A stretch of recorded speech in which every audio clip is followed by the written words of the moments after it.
From power to bloodshed, the hidden crimes of Alex Murdaugh. What happens when justice wears a mask? When the man protecting the law is secretly breaking it? This is the story of Alex Murdaugh, a man born into power, drowning in lies, and finally unmasked by blood. From a century-old legal empire to addiction, fraud, and double homicide, the Murdaugh case has stunned America, not just because of its horror, but because of who did it, a man everyone trusted. Alex Murdaugh wasn't just another lawyer. He was the law in his town. His name echoed through courtrooms, city halls, and dinner tables for generations. But behind the gates of his family's hunting lodge, the perfect life was unraveling. A boat crash started the fall. A cover-up revealed the corruption, and 2 bullets tore away the mask. This is the rise and fall of a Southern empire, and the truth that came too late for the people closest to him. The dynasty that could do no wrong. In Hampton County, South Carolina, the name Murdaugh wasn't just powerful, it was sacred.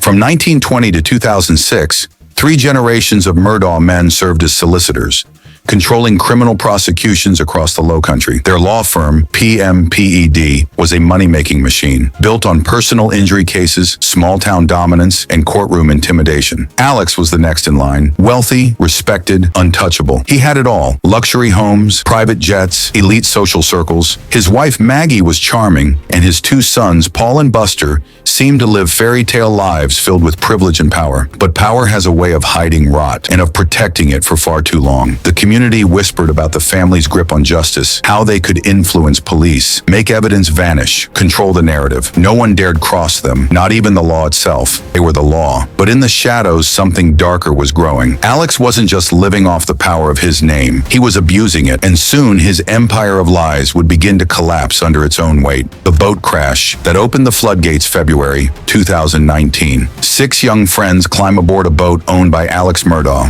Among them is 19-year-old Paul Murdaugh, drunk, angry, and steering through the night without a care for consequence. They crash. Mallory Beach is thrown from the boat and disappears into the cold water. Her body is found a week later by volunteers, heartbreakingly close to where she vanished. Witnesses say Paul was driving, but no sobriety test is done. No arrest is made. Instead, Paul is protected. He walks free. Justice stalls, and the whispers about Murdaugh privilege turn into screams. The Beach family sues, and suddenly Alex's financials are under threat. The civil case could force open the books, exposing years of criminal deceit. The boat crash was more than a tragedy. It was the first crack in the Murdaugh mask, and Alex knew it was only the beginning of the end. The web of lies. To understand the murder, you have to understand the money, and the man willing to do anything to hide his truth. For years, Alex had been stealing from clients, over $10 million.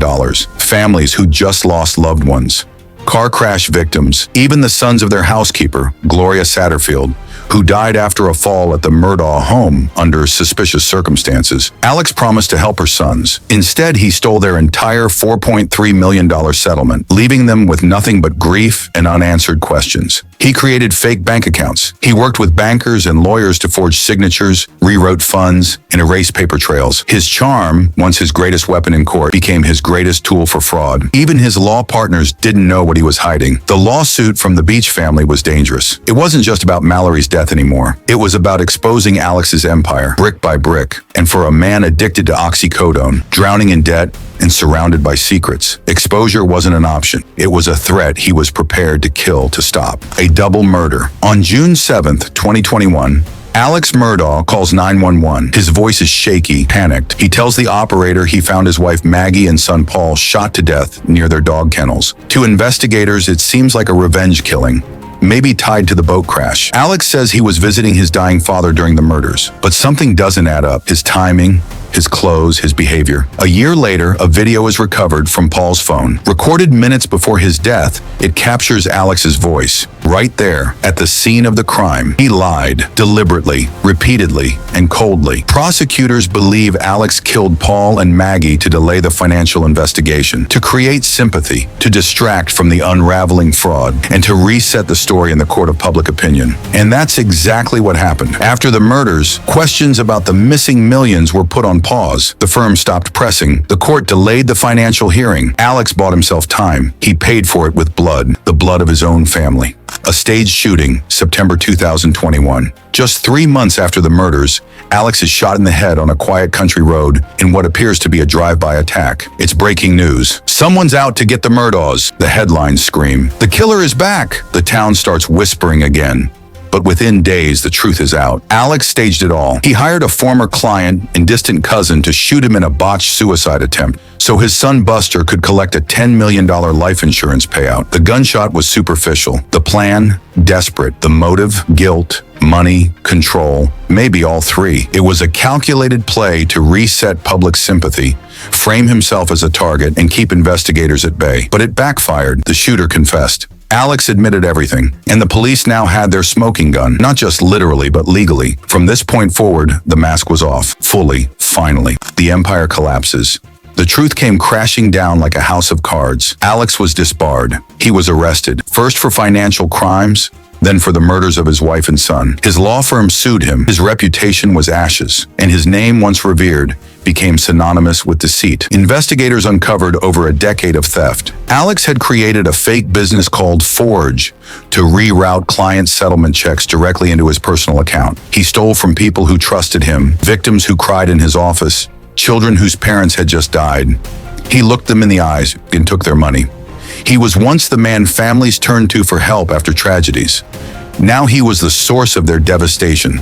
The betrayal wasn't just criminal, it was personal, systemic, rotting from the inside out. In trying to protect his name, Alex destroyed it. And in destroying it, he finally met justice. The trial. In January 2023, the trial began. A 6-week legal war watched around the world. Courtrooms were packed. Cameras rolled. Everyone wanted to see how this dynasty would end. Alex Murdaugh took the stand. He cried. He admitted to being a thief, an addict, and a liar. But he denied being a killer. Prosecutors didn't just present evidence. They painted a narrative. A man unraveling under the weight of his own lies, committing the ultimate betrayal to keep his world from crashing down. Cell phone data placed him at the murder scene. Clothing was missing. His alibi cracked under scrutiny. And his motive? Financial ruin, exposure, desperation.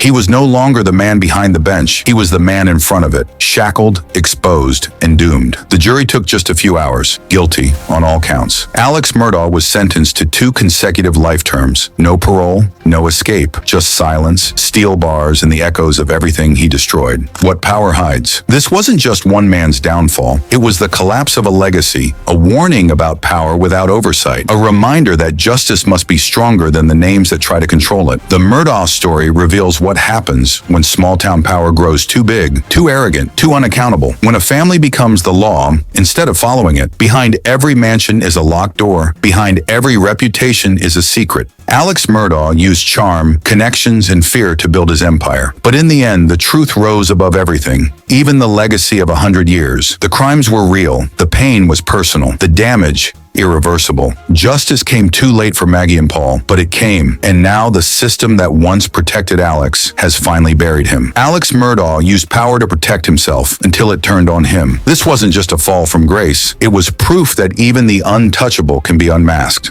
Remember Mallory, Maggie, and Paul, not as victims, but as voices for justice. Share this story to expose what unchecked power can truly hide. Like, comment, and subscribe for more true crime that cuts through the lies. Stay aware, stay questioning, and never stop seeking the truth.